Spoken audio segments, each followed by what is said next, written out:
kita akan bahas pada hari ini. Nilai kita, berapa sih nilai uang minimum yang harus kita dapatkan agar bisa hidup yang standar. Nah, ini nih, statement standarnya seperti apa. Nih, kita cek ya. Mimpi dasar, rata-rata orang itu ingin menikah, ingin berumah tangga, punya kendaraan, punya rumah pribadi. Oke, jadi kalau berumah tangga, menikah, itu berarti punya anak, oke, punya kendaraan pribadi, punya rumah pribadi. Dan sebagian tadi menulis seperti itu. Berarti data ini masih valid, sah, oke. Selanjutnya adalah, saya mau kasih tahu teman-teman, ada satu mimpi yang tertinggal. Yaitu adalah tetap punya uang meskipun sudah pensiun. Kalau teman-teman punya hari ini uang karena kerja, ketika pensiun tidak punya uang karena tidak bekerja, maka teman-teman berarti tidak bisa financial freedom tuh tadi ada yang bicara seperti itu, gitu ya. Tetap punya uang meskipun sudah pensiun.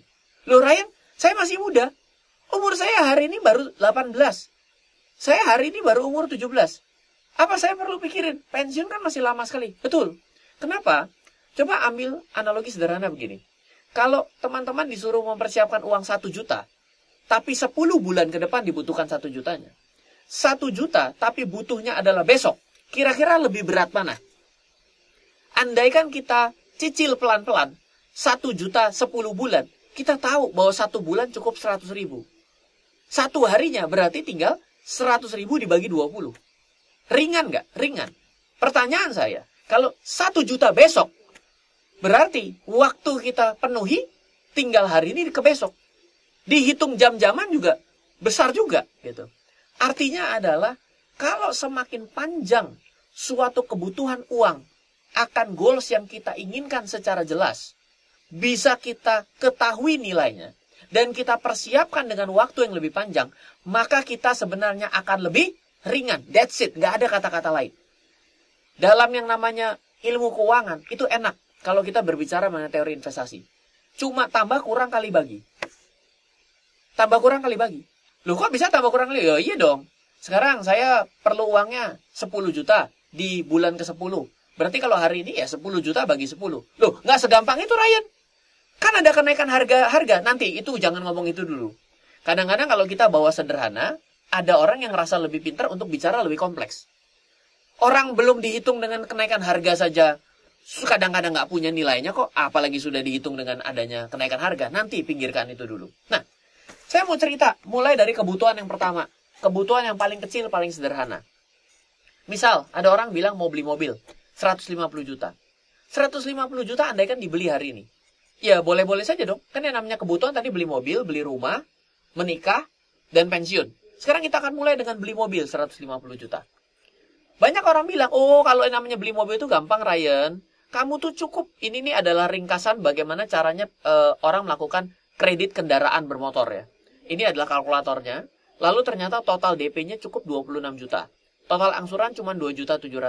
Orang tiba-tiba bilang, saya punya 26 juta, berarti saya layak beli mobil. Banyak orang bilang begitu. Saya bisa bayar DP-nya. Banyak orang punya masalah, yaitu adalah mampu nyicil, nggak mampu bayar DP. Tapi ada orang juga mampu DP, mampu cicilan. Berarti apakah dia disebut mampu? Jawabannya adalah tidak loh. Pertama, apakah orang yang punya uang 150 juta hari ini beli tunai akan tidak bermasalah ketika dia setelah selesai beli mobil? Nggak tahu. Apakah orang yang hanya mampu bayar DP dan mampu nyicil, dia akan tidak bermasalah secara keuangan akibat mobilnya di kemudian hari? Orang bilang, enggak dong, aman. Kan mobilnya udah dibawa pulang. Kalau nggak nyicil lebih aman lagi. Tidak jawabannya. Saya kasih tahu ya. Kalau dihitung secara serius, dihitung secara benar, maka biaya memiliki sebuah mobil 150 juta dengan metode cicilan, itu perlu total general 5 tahun 284 juta. Loh, kok bisa jadi 2 kali lipat, Ryan? Kamu ini pasti melakukan manipulasi. Tidak. Saya menghitung sesuatu yang tidak diperhitungkan di awal. Contoh, servis. Emang mobilnya nggak perlu diservis? Emang mobilnya nggak perlu diperpanjang STNK-nya? Memang tidak perlu ganti aki. Coba teman-teman yang hari ini mungkin sudah pakai kendaraan. Ganti ban? Nggak beli bensin? Nggak ada kerusakan spare part? Nah, kalau ternyata dia bilang, oh saya nggak pernah hitung itu, berarti kemungkinan besar dia pasti akan bermasalah. Jadi mau era digital nggak digital, keuntungan teman-teman dengan era digital, teman-teman duduk di rumah, dapat informasi yang begitu gampang. Saya dulu belajar saham, pergi ke Singapura, 25 juta, tanpa tiket pesawat, tanpa hotel, tanpa makan. Berangkat dengan gagah perkasa. Bahasa Inggrisnya rada ngawur. Itu terjadi gitu loh. Nah, jadi ini yang saya katakan adalah teman-teman, sudah disebutkan angkanya pun bisa salah loh. Karena apa? Karena kita nggak pernah ngalamin, mana mungkin ngerti. Coba teman-teman yang misalnya belum pernah punya kendaraan. Coba tanya sama yang udah punya kendaraan. Bener nggak kata-kata saya? Oh iya bener. Malah itu salah. Loh kok bisa salah? Itu loh, ada yang namanya ganti-ganti spion segala macam karena ditabrak orang. Ya, ceritanya jadi beda lagi. Jadi lebih tinggi. Jadi ketika teman-teman mengatakan bahwa, oh ya saya mah sederhana lah, cuma cukup uang A. Bisa jadi lebih loh. Ini baru mobil. Baru beli mobil. 5 tahun. Beli kendaraan lah ya.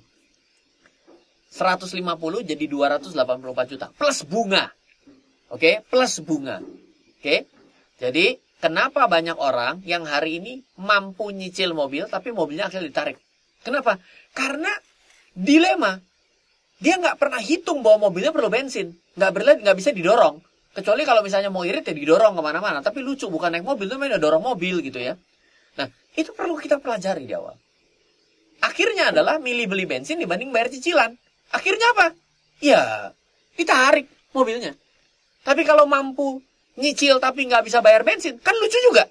Buat apa di garasi? Kan gitu ya. Nah, jadi itu jadi masalah. Baru satu mobil doang. Oke. Yang kedua, nah ini, kalau misalnya ditanya, Ryan saya pengen dapat, kamu ini breakdownnya pasti asbun. Tidak, ini saya breakdown serius loh. Nanti teman-teman yang mau materi ini, nanti ambil aja, nanti saya kasih. Nanti add WhatsApp, saya share buat Anda. Jadi, saya memang membreakdown dengan benar-benar detail. Wah, Ryan kalau orang sedetail itu nggak bakal ada yang pernah beli. Nggak juga. Lama-kelamaan jadi tahu kamu layak atau tidak untuk punya. Banyak orang investasi itu asal invest kok. Sama saya juga. Saya mulai dari 2004.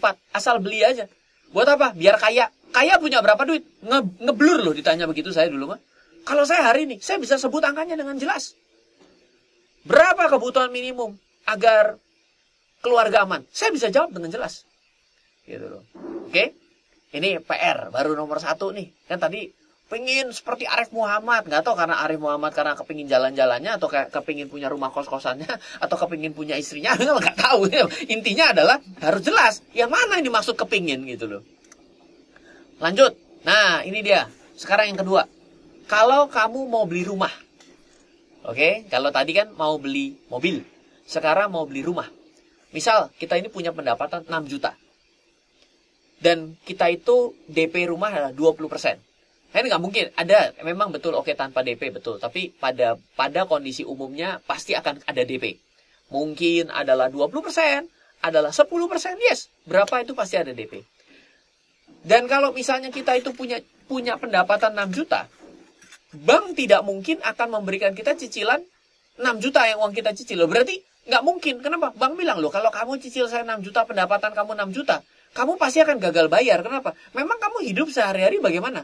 Numpang temen, terus-menerus. Tinggal di rumah temennya, 1 hari di temen A, besok di temen B, temen C. Ya lama-lama nggak perlu biaya, tapi lama-lama sebulan nggak punya temen. Kenapa? Karena sudah teman ke-30, muter lagi ke teman ke-1. Lama-lama ditutup pintu rumahnya gitu kan. Nah, kalau sekarang kita punya pendapatan 6 juta, ternyata bank itu akan membuat kita terasa layak kalau kita cicil 10 tahun. Wah, Ryan, kok bisa keluar angka jelimet gini? Ya, makanya saya tidak bahas. Tapi saya akan keluarkan bottom line-nya saja. Ternyata rumahnya hanya yang 200 juta akibat yang 6 juta ini.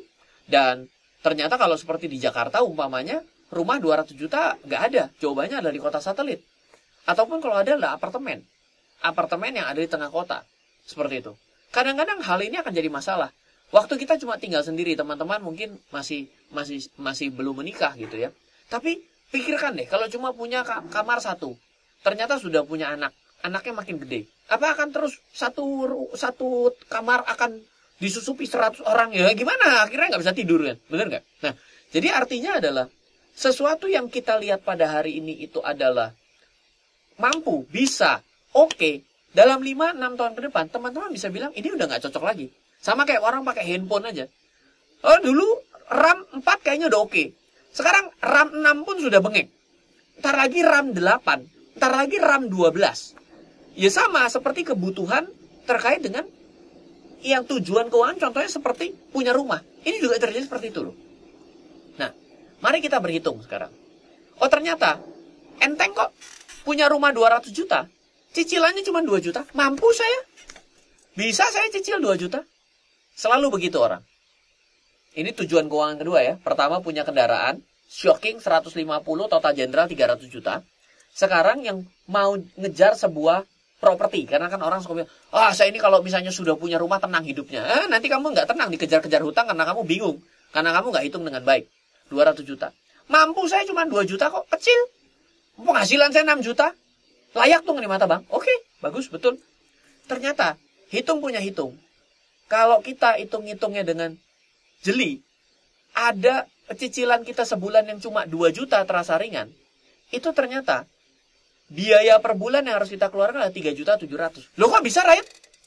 Manipulasi lagi? Enggak, bukan. Bukan manipulasi. Pernah menghitung ada yang namanya pajak, PPN. Ada yang namanya listrik. Memang rumahnya nggak pakai listrik. Ada air, ada maintenance, biaya keamanan, RT, RW. Kalau hari ini mungkin belum punya rumah sendiri, belum ngerasain. Tapi ini terjadi.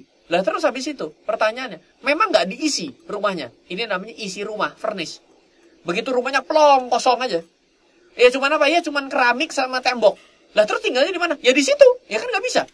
Pasti akan ada yang namanya furnish di dalam. Apakah kita pertama kali mau beli rumah? Mikir sampai sejauh itu. Apalagi rumah pertama. Apalagi mobil pertama. Siapa yang ingetin kita? Siapa yang ingetin teman-teman? Apa ini diajar dalam satu fakultas khusus untuk jurusan tertentu? Tidak. Ini miss. Ini adalah blind spot. Saya selalu bilang, teman-teman, ngomongin yang namanya perencanaan investasi. Gimana mau direncanakan? Bagaimana cara tahu tujuan investasinya? Kalau perencananya ternyata sudah miss dari awal. Ini yang terjadi. Baru 2 loh. Baru rumah sama mobil loh. Mobil yang terasa 150, rasa 300 juta dalam 5 tahun. Rumah yang terasa cicilan enteng 2 juta jadi 3.700.000 per bulan. Loh, 2 kali lipat, right? Berarti uang saya 6 juta. Kalau saya cicil dengan kondisi yang 3.700.000, mati dong saya. Masa saya hidup tinggal 2 juta? Aha, menarik gak? Menarik kan? Data ini semua data. Saya ini orang data. Jadi kalau datang ke saya dengan pendapat, saya bilang sorry, pendapat dan feeling itu bagus. Tapi tolong bawa data ke saya. Saya orang data. Nah, ini dia. Satu lagi. Babak mega jackpot. Sudah menikah, pengen punya anak. Kecuali nggak mau punya anak, nggak apa-apa. Ya. Berapa biaya memiliki satu orang anak sampai usia 20 tahun? Jadi buat teman-teman yang hari ini masih dibiayai oleh orang tua, ucapkan terima kasih. Kenapa? Karena orang tua Anda tidak mudah membesarkan kita sampai saat itu atau sampai saat ini.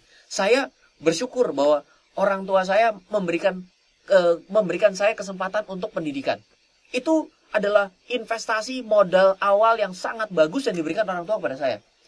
Meskipun yang diminta sarjana seni rupa, kalau ditanya, Ryan kamu nyesel nggak masuk sarjana seni rupa? Tidak. Loh, kok tidak? Kan padahal kamu hari ini karirnya lebih banyak di industri keuangan. Nggak apa-apa. Tapi nggak ada kan orang industri keuangan yang mampu menulis buku 21 judul dengan cepat.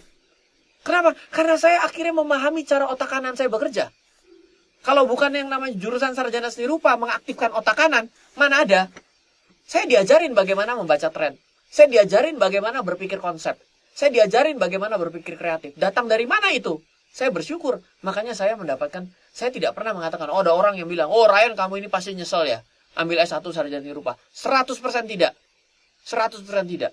Mungkin orang tua saya tahu kalau saya ini rada-rada ngawur. Jadi saya suka belajar ini, belajar itu, belajar ini. Makanya saya dikasih tantangan juara umum IPA, SMA, suruh perginya sarjana seni rupa.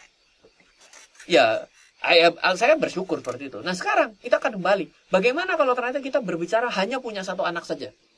Ternyata total general untuk memiliki seorang anak itu 403 juta. Loh, kok bisa? Loh iya dong, ada bersalin, ada rumah sakit, ada vaksin, ada obat, ada biaya masuk sekolah, ada uang gedung, uang pangkal, uang sekolah, uang transport. Nah, ini semua kalau dikalkulasi dengan betul, totalnya sampai seorang anak itu bisa menjadi selesai sampai keluar rumah, itulah 400 juta. Atau per bulan dalam 20 tahun adalah 1.600.000. Biaya ini sudah termasuk bersalin vaksin 3 tahun puskesmas, BPJS kelas 3, uang pangkal, SPP sekolah dan sekolah swasta. Kalau nggak percaya tanya Kak Friska nanti. Ini semua angka nih, tanyain dulu sama Kak Friska. Itu yang diomongin si Ryan itu banyak ngomong ngibulnya nggak? Coba tanya. Mbak Friska ini kan lebih up to date nih, karena kan baru punya anak lagi. Kalau saya udah lewat, anak saya udah umur 8 tahun hari ini. Artinya kan mungkin datanya jadi nggak cocok. Tapi coba ditanyakan. Coba ditanyakan dengan yang lain.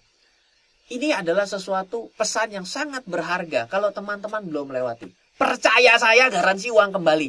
Ketemu 100 orang, belum tentu membreakdown ini buat Anda. Percaya saya. Saya juga kepingin cari orang yang kalau perlu kasih pesan saya waktu tahun 2004, biar saya ini lebih cesplang hari ini gitu loh. Nah, andaikan kamu hari ini, sekarang kita andaikan saja dulu. Beli mobil, beli rumah, punya anak 1. Oke? Ternyata kalau di total, 4.700.000 cicilan mobil, plus bensin dan kawan-kawannya, cicilan rumah, dan punya anak, persiapan punya anak 1. Dan ini belum dihitung makan dan kebutuhan lain. Andaikan makan dan kebutuhan lain sebulan 3 juta, gaji minimumnya 13.167.931. Tadi kalau anak UI minta 8 juta, salah, kurang banget. Loh, 8 juta minta orang 13 juta. Loh, Ryan, berarti kalau semua dihitung dengan cara seperti ini, berarti secara teknikal itu dapat kita katakan semua orang tidak akan mampu melewatinya dong. Betul nggak? Betul? Logis dong. Lo begitu di breakdown nilainya 13 juta. Coba lagi bikin budgeting coba. Anda lagi mau bikin acara. Budgetnya ternyata 15 juta. Dananya 2 juta. Jalan nggak acaranya? Coba, saya coba pengen tanya. Pasti nggak jalan. Lo kok bisa? Ada misteri apa ini? Di dalam kehidupan kita ada orang yang bisa melewati ini. Pernah kepikir? Ayo, misteri keuangan terbesar dalam hidup itu adalah diri kita sendiri sebenarnya, gitu ya.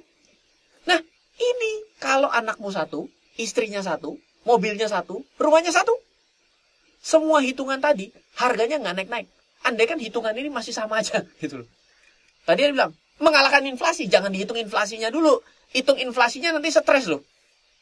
Betul nggak? Dan ini kita bisa baru bernapas lega setelah mobilnya lunas. Dan sebenarnya nggak efek. Setelah mobil tahun ke-5 lunas, tahun ke-6 nyicil mobil baru lagi toh. Iya dong. Yang biasanya terjadi. Setelah rumahmu lunas, anaknya cuma 1. Cuma 1 kamar. Anaknya tidur di mana? Kan setelah cicilan rumahnya lunas kan 10 tahun. Anaknya udah umur 11 dong. Anaknya udah 11 kan berarti rumahnya cuma 1 kamar nih. Karena rumah yang paling terjangkau dengan kondisi uang tersebut, pilihannya adalah apartemen 1 kamar atau rumah tapak yang ada di luar daripada kota utama dong. Itu kan biasa selalu terjadi seperti itu. Lah terus gimana? Jadi masalah lagi dong dari properti. Betul nggak? Anaknya masuk sekolah usia 20 tahun. Itu kalau anaknya pinter naik terus. Kalau anaknya nggak naik, ayo. Berarti tambah biaya dong. Betul nggak? Baru 3 masalah loh. Tadi ada 3 tujuan keuangan. 3 masalah. 3 masalah pun variabel sekali. Seru. Jadi bersyukur teman-teman. Kalau perlu ini direkam nggak? Oh, saya nggak direkam. Wah, ini sayang nih. Kalau nggak nanti nonton Invest Noob ya. Ini coba. Ini sayang sekali kalau misalnya catat ulang, jalanin, itu lebih seru. Nah, pertanyaannya masih satu yang ketinggalan. Apa itu? Mau pensiun kapan? Kenapa? Loh, at the end of the day, kita pasti ada satu kondisi. Karena waktu atau karena pilihan kita tidak lagi bekerja. Misal, sudah umur 55, masuk masa pensiun. Ada yang sampai 65 pensiun. Lah, ada pada satu titik. Berarti karena waktu tidak bekerja lagi. Atau karena pilihan. Saya mau pensiun saja. Oh, pasti ini yang gagah nih. Nah, andaikan hari ini usianya 25 tahun. Andaikan nggak punya anak, nggak punya rumah, nggak punya mobil dengan pengeluaran 4 juta. Dan ternyata ada kenaikan biaya 7% per tahun. Dan berencana pensiun di umur 55 tahun. Total uang yang perlu dikumpulkan adalah 6,7 miliar. Untuk mempertahankan gaya hidup yang sama. Dan 6,7 miliar ini didepositokan dengan bunga 8%, which is tidak ada hari ini. Kamu ambil tabunganmu setiap bulan untuk biaya hidupmu, yaitu namanya adalah mantap, makan bunga tabungan. Maka kamu bisa hidup sampai usia 77 tahun. Lumayan dong, bisa kerja dari umur 25 sampai 55, 30 tahun, menikmati hidup dari 55 sampai 77, 22 tahun. Oke dong, hampir 1:1 lah. Ya dong. Ini perlu 6,7 miliar. Loh, caranya piye? 6,7 miliar. Saya 25, saya perlu 30 tahun untuk mengejar 6,7 miliar. How come? Pertanyaannya, bagaimana? Untuk bisa memiliki 6,7 miliar di usia 55, maka kamu harus nabung di bank 6.667.000.000 per bulan. Dan cari bank yang kasih bunga 6% per tahun. Masih ada, BPR masih 6%, tapi belum net ya. Lakukan selama 30 tahun. Kita dapat 3 masalah pun masih belum selesai kita pikirin. Dapat masalah baru kalau kita mau menyelesaikan tujuan keuangan kita, yaitu tetap punya uang ketika kita pensiun. Total general. 4 juta, 3 juta, 1.600.000, 6.600.000, jadi 19 juta. Yang umur 25 baru dapat penghasilan 4 juta atau 6 juta. Jadi, kalau kamu hidup menjalani rule of the game orang umum hari ini, 99.999, jangan pernah ngimpi bisa sukses. Kalau nggak percaya, ketemu saya 30 tahun lagi. Semoga saya dikasih umur panjang. Ya. 30 tahun, nanti bilang, bener nggak? Jalanin hidup normal. Nggak usah, ya namanya perencanaan tuh nggak usah. Lewatin aja. YOLO apalah, you only live cuman satu kali lah. Lo abis itu bicara mengenai FOMO pada hari ini. Ikutin semua tren pada hari ini. Coba, lihat. Coba dites kalau nggak percaya. Ini jelas. Kenapa? Secara hitung-hitungan di atas kertas tidak masuk. Apalagi dijalanin, makin kabur. Nah, di mana gajinya? Kisaran 4,5, 7,5. Mau cari sisanya 12,5 di mana? Orang ini misalnya ya, selisihnya kan misalnya ambil yang paling gede deh. Dengan selisih ini, bagaimana caranya melewati kehidupan ini? Kok bisa? Nah, itu dia saya bilang, misteri yang hebat adalah misteri keuangan yang dijalani kehidupan sehari-hari. Tapi bisa untuk beli macam-macam. Diselesaikan dengan apa? Ya hutang tutup hutang, hutang tutup hutang, hutang tutup hutang, hutang tutup hutang sampai nggak mampu bayar hutang. Jadi kalau saya mohon maaf, ini namanya adalah hitungan bad ass kalau saya aware ini terlambat. Jujur, saya aware ini terlambat. Saya 2011-2012 itu mulai kritis mengenai hal ini. Coba saya kritis dari usia saya 18 tahun pertama kali saya brojol pergi ke pasar modal, kenal dunia investasi. Kalau saya kenal dari 2004, pasti ceritanya jauh lebih berbeda dari hari ini. Saya loh ya. Mulai hari ini, mulailah berubah dan berpikiran terbalik. Apa? Punya mobil, punya rumah, dan berkeluarga, tapi tidak punya hitungan yang diberikan pada hari ini, maka kita akan selesai dengan menjadi budak hutang. Trust me, garansi uang kembali. 100%. Semua kebutuhan hidup akan dibayar dengan KPR, KKB, KTA, kartu kredit, hutang pada orang tua serta saudara. Percaya saya. Kenapa terjadi ini? Pak, loh, hutang salah? Tidak. Hutang itu tidak salah. Hutang itu adalah suatu senjata. Yang mana, kalau dipegang sama orang ngerti, tembakannya bagus. Senjata tajam nih. Senjata peluru yang bagus nih. Paling canggih.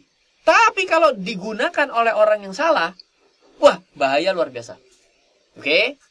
Lanjutkan. Sehat keuangan sederhana mulai hari ini. Loh, Ryan, saya belum punya pendapatan. Gak apa-apa. Tapi punya uang jajan. Mulai biasakan. Kalau biaya sebulanmu hanya maksimum 50% dari pendapatan sebulanmu, kamu sehat. Kalau hutangmu masih belum menikah 30% dari pendapatan sebulanmu, kamu sehat. Kalau sudah menikah 20% maksimum dari pendapatan sebulanmu, hutangmu, kamu sehat. Gampang saja mengecek sehat dan sakit. Betul? Nah, pertanyaannya, kenapa ada orang yang berhasil melewati semua fase bad ass yang tadi, yang 17 juta something itu? Bisa jadi menikah dengan orang kaya. Nah, ini dia, mulai segera cari list orang kaya, ya, anak orang kaya. Coba di-pitching untuk 25 orang terkaya di Indonesia. Mulailah mencari cara bagaimana berkenalan dengan anaknya. Oke? Bisa jadi bapak emaknya kaya. Oke? Bisa jadi dia extraordinary. Karena dia punya penghasilan 20 juta sampai 20 lebih di usia 25 tahun. Mungkin dia itu adalah quadruple cum laude. Jadi dia 4 pangkat 4. Misal jadi. Maka dia jadi pendapatan di atas rata-rata. Good. Atau Bisa jadi karena mereka tidak melakukan semua hal tersebut. Dia tidak menikah, dia tidak membeli mobil, dia tidak membeli rumah. Bisa jadi dong. Bisa jadi saja. Dan dia tidak hidup ya berarti nggak perlu melalui semua itu. Jadi pilihan daripada fase BTS ini yang pertama, kenapa bisa berhasil? Mungkin ini jawabannya.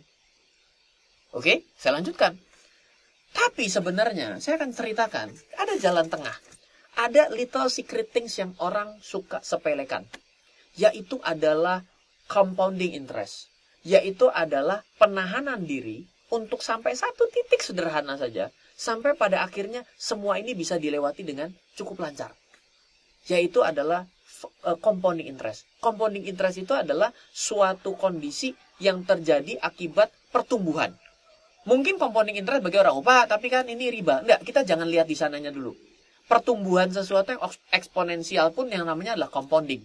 Tapi terkenalnya dengan kata-kata compounding interest. Kita ceritakan ke arah sana dulu gitu ya. Jadi kita pisahkan dari kondisi ini, tapi kita mengerti cara langkah berpikirnya. Ya. Nah, sekarang seperti ini. Bila kamu menabung dengan uang 100 setiap bulan, 50 tahun, imbal, andai kan imbal bukan bunga, imbal, return, bagi hasil 25% per tahun. Berapa uang hasil tabunganmu di tahun ke-50? Contekan, 100 kali 50 kali 12, itu cuma Rp60.000 loh. Ternyata dengan yang imbal bagi hasilnya adalah 25% per tahun, itu kita dari uang yang sederhana cuma 60.000, itu menjadi 1.179.000. Orang kadang kaget, wow, 60.000 doang bisa jadi 1.179.000. Kok bisa begitu? Karena ada kondisi eksponensial. Sesuatu yang bertumbuh, ditumbuhkan. Bertumbuh, ditumbuhkan. Seperti itu. Nah, orang miskin selalu berpikir, pokoknya hari ini gue nikmat, toh masa depan gak ada yang bisa pastikan. Yes, silahkan. Nih, kita lanjutkan. Misal kita mulai dengan nabung sebulan 100 perak kan susah. Tapi kalau nabung 60.000 satu kali mungkin gampang. Sekarang saya tanya, kalau 50 tahun, kita perlu 60.000. Dan ternyata imbalnya sama. Bagi hasilnya sama 25%. Pertanyaan saya, 50 tahun lagi, uangnya jadi berapa?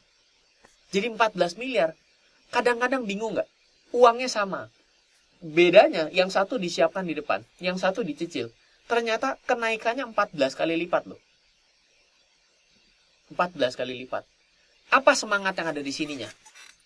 Segera menjadi rentenir? Salah, bukan itu. Bukan itu cara berpikirnya.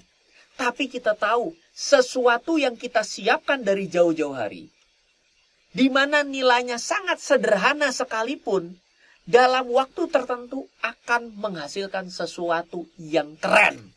Itu yang kita maksud. Bayangkan kalau ini 100 rupiah. Bayangkan kalau 1.000. Bayangkan kalau 100.000. Bayangkan kalau ini 1 juta. Dengan waktu yang sama. 50 tahun kan kelamaan dong. Berarti kalau sekarang saya naikkan uangnya 10 kali lipat, berarti waktunya dibagi 10 dong. Kan jadi logikanya begitu, bener nggak? Itu cara berpikir yang ingin saya ceritakan. Itu yang ingin saya ceritakan. Nanti caranya dari mana gampang. Instrumen investasi banyak. Please, silahkan pilih sesuai dengan kriteria jangka waktu yang kita inginkan. Oke? Penyakitnya. Oh Ryan, di mana bisa kasih 25% per tahun bagi hasilnya? Banyak. Coba tanya toko kelontong di sekitar kita.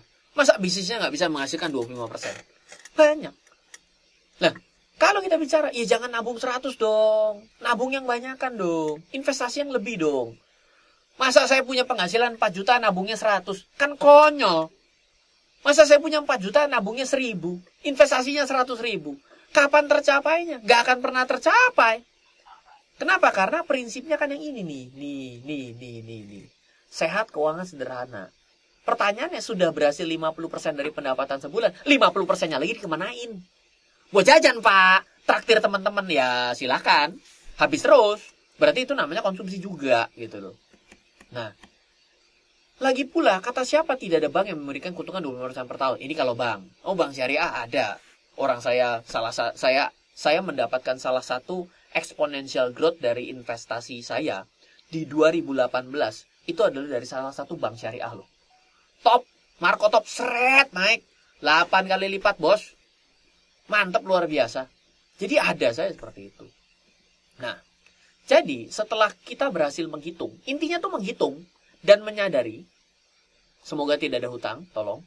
Untuk pertama jangan hutang dulu. Hal yang harus kamu lakukan adalah kecerdasan finansial level selanjutnya. Ya.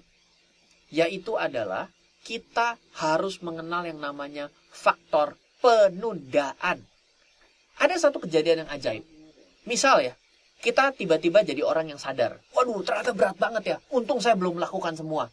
Kalau gitu sebelum saya melakukan titik yang pertama, yaitu mulai beli mobil, menikah, punya anak, dan juga punya rumah. Gimana kalau saya tunda persiapan 5 tahun? Gimana kalau saya tunda persiapan 5 tahun? Jadi 5 tahun pertama ini kita tunda. Menundanya cuma 5 tahun loh. Cuma 5 tahun saja. Ternyata dengan kita tunda hanya 5 tahun, dan mulai tahun ke-6 kita mulai rencanakan untuk punya kendaraan, punya rumah, menikah, ya, lalu persiapan pensiun.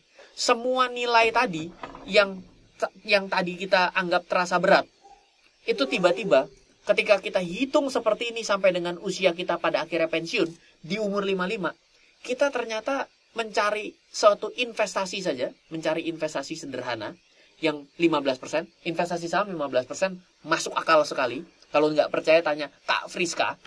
Nah, kalau Kak Friska kan ngerti saham. Kalau Ryan ini ya belajar saham kecil-kecilan gitu ya. Jadi nanti tugas berat ada di Kak Friska gitu ya. Ini totalnya jadi 4.839 saja. Jadi yang tadi perlu persiapan uang sebegitu jelimet 17 juta. Begitu tiba-tiba kita lakukan penundaan, menggunakan instrumen investasi, melakukan perencanaan, tiba-tiba sesuatu yang 17 juta itu, begitu kita tarik maju ke depan, hari ini, dengan instrumen investasi, kita cukup mulai dengan 4.800. Bayangkan, pilih mana? 20 juta atau 4 juta? Ya pasti semua orang pilih 4 juta. Nggak mungkin ada yang pilih 20 juta. Kalau ditanya pilih dapat uang 20 juta atau 4 juta, saya juga belum tentu pilih 20 juta. Loh kok bisa? Saya tanya, mau dikasih 20 juta sekali aja, atau yang 4 juta dikasih tiap hari? Oh tiap hari selama setahun, saya pilih yang 4 juta. Gitu loh. Jadi kita harus bisa melakukan perencanaan yang baik, tahu bahwa menunda itu suatu hal yang baik, lalu setelah itu adalah kita harus tahu uang itu harus ditaruh di mana. Itu penting sekali. Jadi bagaimana cara investasi dalam keadaan era digital? Anda sudah bisa melakukan menggunakan dengan fitur-fitur digital yang ada di handphone. Tapi cara berpikir investasinya, perencanaannya, itu tidak pernah berbeda. Mau Ryan mulai di 2004, Anda teman-teman memulai di 2021, tidak berbeda. Lihat, bayangkan. Yang tadinya 20 juta turun langsung jadi 4.800.000. Nah, jadi dengan 4.800.000, biaya hidup kita 3 juta. Kan tadi kita bilang katanya biaya hidup kita hari ini 3 juta. Jangan-jangan benar juga nih. Orang yang bilang kemarin itu, waduh Pak, saya ini cocoknya kalau 8 juta nih kurang. Ya iya, orang mepet kok. Sama perencanaan investasi dan biaya hidupnya. Benar juga, jangan-jangan dia pernah ikut kelas saya sebelumnya. Makanya dia jadi statement, oh saya ini kurang 8 juta gitu ya. Anyway, ini adalah suatu review saja. Dan mulai hari ini pesan saya kepada teman-teman semua, semoga teman-teman dengan mengikuti apa yang saya bagikan, dan hitung-hitungannya tidak bisa saya breakdown secara detail, karena ini sebenarnya adalah materi 3 jam. Nanti silakan minta datanya ke saya. Teman-teman boleh add WhatsApp saya ketikin WhatsApp saya. Nomornya adalah 0895 07 08 0789. Dan kalau teman-teman juga mau mencoba riset, coba riset ulang dengan data saya, diaktualkan dengan kondisi hari ini. Silakan. Buktikan bahwa hitungan itu tidak meleset jauh. Lebih baik meleset sedikit daripada nggak pernah kepikir kan? Ya, kira-kira seperti itu. Ya, mungkin itu saja presentasi saya pada pagi hari ini. Semoga bermanfaat buat teman-teman semua. Saya doakan teman-teman semua kebutuhan keuangannya, perencanaan investasinya, pekerjaan dan karirnya jauh lebih baik daripada apa yang saya sudah lewati. Seperti itu. Ya, sambil saya nunggu, boleh saya menanggapi 2 poin yang menarik ya Bu. Jadi, apa yang saya ceritakan ini sebenarnya bukan ingin menakuti. Tapi banyak orang itu berusaha untuk berpikir, itu biarkan lewat. Sebenarnya dia sedang menghindari dari masalah. Karena akan selalu seperti itu. Itu pertama. Yang kedua adalah, kita harus tahu ya, ada data dari KUA bahwa alasan orang bercerai ternyata itu hanya 2 yang terbesar. Satu adalah masalah ekonomi. Yang kedua adalah masalah perselingkuhan. Jadi pada akhirnya nomor satu ini menempati masalah UUD, ujung-ujungnya duit. Apakah karena kebanyakan duit jadi bercerai? Ya mungkin kalau Bill Gates oke. Atau mungkin Jeff Bezos oke. Tapi Jeff Bezos sama Bill Gates juga begitu kita baca lebih lanjut kan urusannya nomor 2 loh, perselingkuhan. Jadi artinya sebenarnya kita harus sadar bahwa kita tidak boleh menutup mata bahwa ini tuh tidak ada. Angka ini adalah angka yang perlu kita tahu. Kalau kita tahu masalahnya, setiap hari kita pikirkan cara penyelesaian masalahnya, pasti akan ada jalannya. Itu yang ingin saya ceritakan. Seperti itu. Baik Pak, terima kasih banyak Pak. Memang ekonomi itu memegang peranan penting ya Pak. Yes. Kalau misalnya sakit tapi kondisinya kita punya uang itu aman. Tidak menyakitkan mungkin ya Pak. Tapi kalau sakit juga nggak punya uang mungkin agak-agak miris ya Pak dan menyakitkan. Iya betul. Pak Ryan, ini ada pertanyaan di kolom chat ya Pak. Ya. Dari Mas Faris. Halo teman. Pagi menuju siang Pak Ryan, izin bertanya. Dalam memanage uang atau penghasilan awal kita memulai bisnis, karena dapat kita ketahui nih, namanya anak muda ada aja rasa hedonisme dan konsumerisme dalam diri. Sehingga uang tersebut jadinya akan useless, tidak diinvestasikan atau tidak dikembangkan. Dan butuh sedikit pengalaman Pak Ryan ketika lagi jatuh dalam berbisnis. Karena yang saya ketahui, orang yang berbisnis pasti ada aja gagalnya di awal. Ya. Mungkin maksud pertanyaannya, Mas Faris ini kan sebagai generasi muda mungkin ya Pak, yang belum punya pengeluaran dan belum punya penghasilan yang cukup dan pengeluaran yang banyak gitu ya. Tapi ini kadang-kadang memang uang jajan itu nggak ada sedikit pun yang ditabung mungkin Pak dari orang tua. Nah, ini gimana ya Pak caranya agar menumbuhkan kesadaran bagi kita gitu Pak sebagai generasi milenial yang notabene belum bekerja ataupun baru bekerjanya baru masa-masa awal sehingga masih ada rasa hedonisme masih happy-happy aja gitu Pak. Dan butuh pengalaman Pak Ryan pada saat berbisnis. Iya, baik. Saya akan coba jawab menjadi 2 poin. Yang pertama, saya juga orang yang pada waktu usia 18 tahun itu saya punya penghasilan cukup besar karena saya berdagang. Lalu saya bisnis juga. Pada saat itu penghasilan saya di usia 18 saya sekitar 20 sampai 30 juta per bulan. Bersih, net. Sehingga makanya pada saat itu di usia saya 18 di tahun 2004 bisa bayangkan 20-30 itu sampai hari ini tuh setara supervisor or manager. Jadi artinya uang itu besar sekali pada saat itu. Memang saya akui saya memang menjadi orang yang menjadi agak boros. Ya, jadi memang itu untungnya sesegera mungkin sadar. Gitu. Jadi apalagi saya begitu gampangnya untuk trading saham dan dapat duit di sana. Saya trading saham kan day trader dulu. Saya trading for living dari 2004-2008. Begitu saya kenal trading saham, itu saya tinggalkan bisnis-bisnis saya. Kenapa? Capek, mesti ngirim barang, mesti kena komplain. Lu ngapain? Mendingan saya ini beli jual beli saham. Gampang sekali gitu. Dan karena serasa gampang, saya jadi orang yang gampang untuk mengeluarkan uang. Ya, itu memang adalah suatu pelajaran ya. Jadi, bagaimana caranya agar kita bisa menghindari dari hedonisme? Mungkin pastinya secara psikis kita kepingin sekali menikmati uang kita. Tapi dengan teman-teman berbeda dengan Ryan. Teman-teman saya nggak ada yang mendapatkan pemaparan seperti materi saya pada hari ini. Andaikan Ryan muda di usia 18 tahun dulu mendapatkan materi seperti ini, mungkin akan menjadi lebih mikir bahwa semuanya yang ditulis itu berdasarkan angka. Artinya, tiba-tiba menjadi sadar bahwa saya punya bahaya di depan. Itu yang membedakan teman-teman dan Ryan dulu. Nah, lalu kalau berbicara mengenai yang namanya bisnis. Ketika kita berbisnis, pasti kita akan ada yang namanya masalah gitu ya. Jadi kalau dari saya, kegagalan itu adalah sesuatu bukan hal yang saya takuti. Jadi memang mindset saya itu adalah tidak ada kata gagal, yang ada berhasil atau belajar. Kalau saya gagal, berarti saya harus belajar lagi. Sampai kapan? Ya, sampai akhirnya berhasil. Dan prinsip kedua saya adalah jatuh 10 kali, bangun 11 kali. Kalau jatuh 10 kali, bangun 10, berarti yang ke-11 mati. Jadi ketika saya punya prinsip seperti itu dalam saya berbisnis, ya ketika kita mengalami suatu kegagalan, jangan sampai kita jatuh ke lubang yang sama 2 kali. Berarti lebih blow on dari keledai gitu. Jadi yang saya lakukan adalah, oke, salah saya apa atas bisnis ini? Oh, saya terlalu agresif. Oke, Yang kedua, oh ternyata saya menggunakan perencanaan yang salah. Nah, kita belajari dari kegagalan itu. Ya ulang lagi. Dan kalau misalnya teman-teman mungkin bisa ya untuk cobalah untuk belajar dari pengalaman orang lain. Jadi misalnya teman-teman mau bisnisnya parfum gitu ya. Oh ya sudah deh, kalau gitu saya akan belajar dulu ke toko parfum deh, kerja di sana. Oh ya udah deh, saya akan ikut dulu bos parfum deh. Atau apapun lah gitu ya. Kenapa? Dengan kita mengikuti daily life-nya dari orang yang sudah sustain pada sebuah bisnis, kita akan mendapatkan shortcut tanpa perlu melewati kegagalan-kegagalan. Kita cuma tinggal lakukan namanya amati tiru. Amati tiru kalau dulu tuh terkena ATM, amati tiru modifikasi. Kalau saya tidak, ke tim saya pada hari ini, saya bilang, itu sudah tidak laku. Yang penting adalah amati tiru plak. Loh Pak, berarti Bapak ini memplagiat loh? Enggak dong, kalau plagiat itu saya tulis sama persis. Enggak, amati tiru plak itu artinya adalah, oke, saya lihat, saya tiru, saya akan adopsi sama saja dulu. Sambil nanti saya adjust perlahan-lahan. Kenapa? Karena keberhasilan meninggalkan jejak. Kegagalan itu nggak perlu dilakukan, pasti gagal kok. Jadi, kita akan ikuti saja yang berhasil. Belajar dari yang berhasil. Itu membuat teman-teman memiliki tingkat kegagalan lebih rendah.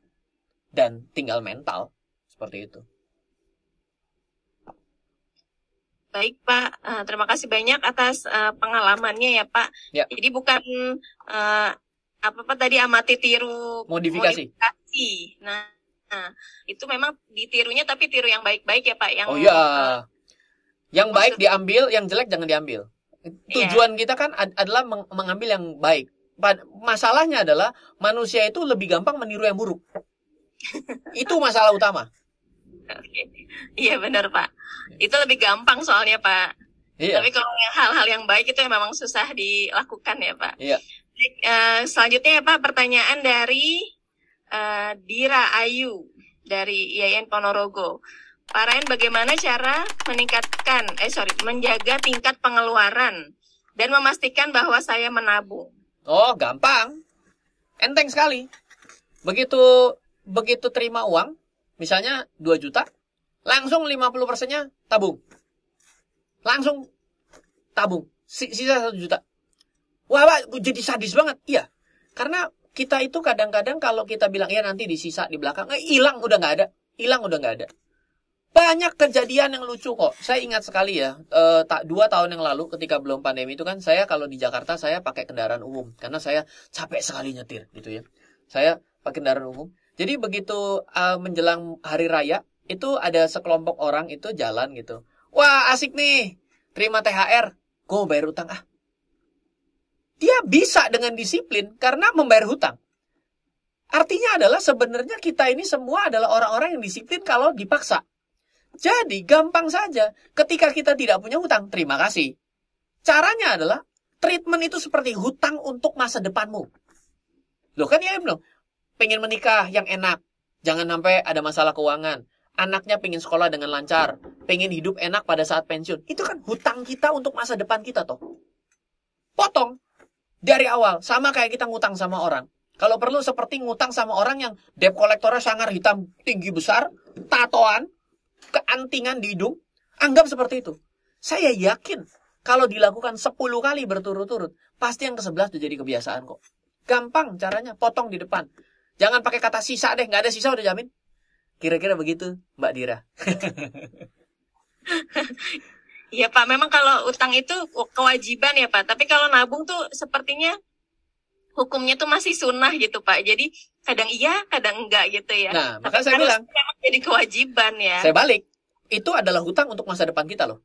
Coba pikirkan, kalau anak kita nggak bisa sekolah dengan baik, ternyata dia nggak bisa beli sepatu, sangat malu gitu ya. Akhirnya kita ini kan jadi orang yang ikut berdosa. Kita melahirkan, ya bukan saya, suami dan istri melahirkan anak ke dunia, tapi tidak bisa memberikan amanah untuk bisa membuat terhidupi dengan baik, tercukupi dengan baik. Apakah kita itu bukan jadi hutang? Apakah kita ini bukan jadi dosa juga? Coba kita pikirkan kata-kata saya barusan. Ya, benar Pak. Jadi dosa ya Pak? Iya. Betul. Baik Pak. Baik, untuk selanjutnya nih Pak, pertanyaan dari Mbak Evi Raudotul. Mbak Evi, ayo Mbak. Pak, izin bertanya, ingin investasi tapi masih takut kalau ditipu. Kelompok-kelompok apa saja ya Kak yang dapat dipercayai untuk investasi bagi pemula? Oke, baik. Reksadana aman atau tidak? Apa Bu tadi terakhir? Reksadana bagi pemula aman atau tidak? Reksadana itu aman. Jadi begini, teman-teman, saya tahu banyak cerita jelek mengenai investasi.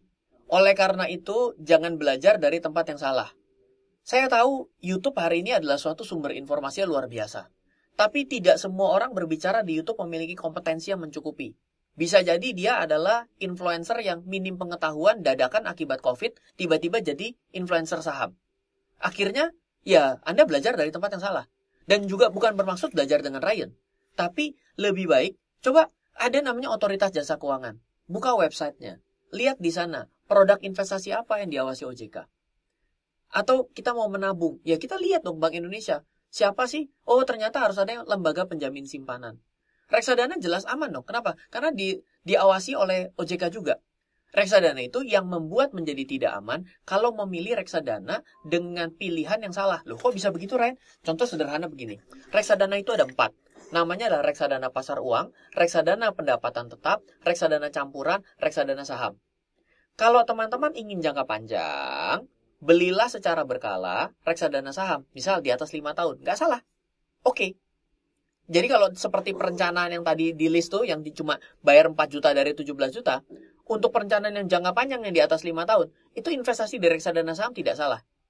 Nanti masalahnya adalah bagaimana cara memilih reksadana saham dari sekian banyak reksadana saham. Itu perkara yang berbeda ya. Coba nanti baca buku saya Menjadi Kaya dan Terencana dengan Reksadana. Karena materi seperti ini kalau di breakdown ya jadinya 2 hari 2 malam Bu, gitu ya. Nah, lalu setelah itu misalnya, oh saya pengen reksadana pasar uang. Kalau reksadana pasar uang itu cocoknya apa? Reksadana pasar uang itu seperti deposito. Jadi kurang dari 1 tahun. Kalau reksadana pendapatan tetap 1-3 tahun. Jadi tergantung yang namanya reksadana itu aman, diawasi OJK. Terbukti kok, 2019 yang nakal ditutup sama OJK. Artinya kan diawasin. Ada yang memberikan hukuman kan. Artinya kan ada sisi punishment. Mestinya lebih takut. Seperti itu. Beli saham kan juga diawasi oleh regulator OJK dan SRO, yaitu adalah Bursa Efek Indonesia dan teman-temannya. Jadi ini adalah suatu investasi yang aman. Jangan belajar investasi, penawaran titip dana di Telegram. Wah, ditransfernya ke nama orang. Coba udah nggak masuk akal gitu loh. Orang yang kita nggak kenal, kita transfer, katanya bisa menghasilkan 2% per hari. Coba bayangkan ya, kalau dia bisa menghasilkan 2% per hari, Ibu Sri Mulyani pun akan panggil dia untuk menyelesaikan defisit APBN 2021. Logik nggak? Coba hitungnya 2% per hari dikompon 365 hari, coba hitung. Coba hitung aja berapa angkanya. Mulai dari 1 juta. Coba mulai dari 1 juta. Nanti lihat angkanya. Lihat nolnya pun bingung. Jadi nggak masuk akal. Oke? Jadi gampang kok. Buka website OJK, pilih reksadana, pilih produk-produk yang dibawa OJK. Oh iya, ada yang namanya tabungan emas di Pegadaian. Oh iya, ada yang namanya saham di diawasi OJK. Oh, ada yang namanya peer-to-peer lending, saya bisa menjadi lender. Semua memiliki risiko. Betul. Orang saya duduk ke sini pun ada risiko kok. Ini bangku saya mau patah nih. Saya lagi menjaga keseimbangan nih agar nggak jatuh gitu. Jadi selalu ada risiko dalam hidup kita. Tapi bisa kita ketahui nggak caranya apa? Ya dengan banyak belajar dengan orang lain. Tanya sama temanmu yang sudah investasi reksadana. Rugi nggak? Nah, gitu tanyanya. Untungnya gimana? Gitu. Silakan.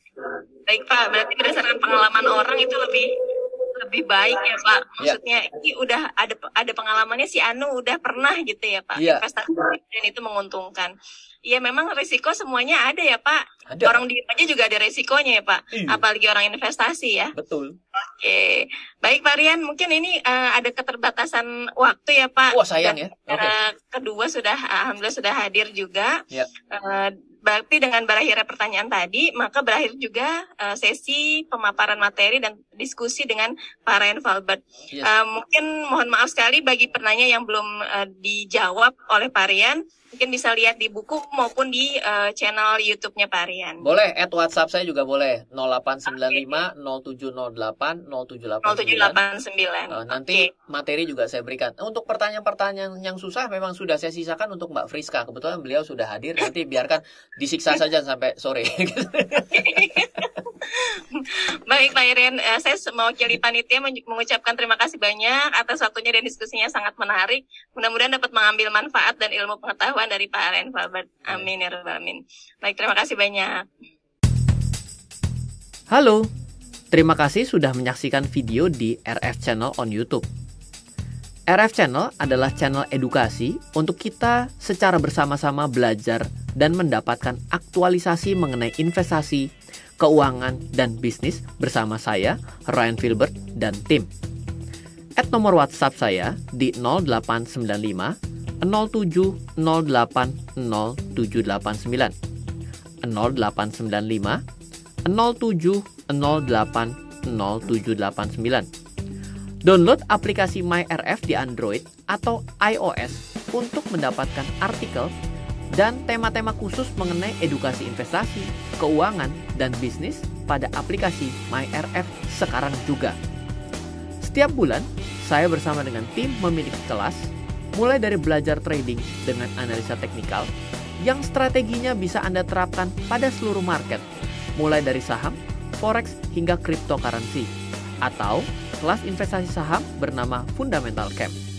Untuk mengetahui kelas lainnya dan bertanya mengenai kelas, hubungi tim sekarang juga di 0852 882 6187. Sekali lagi, 0852 882 6187. Semoga terus bermanfaat. Dari saya Ryan Filbert, salam investasi untuk Indonesia.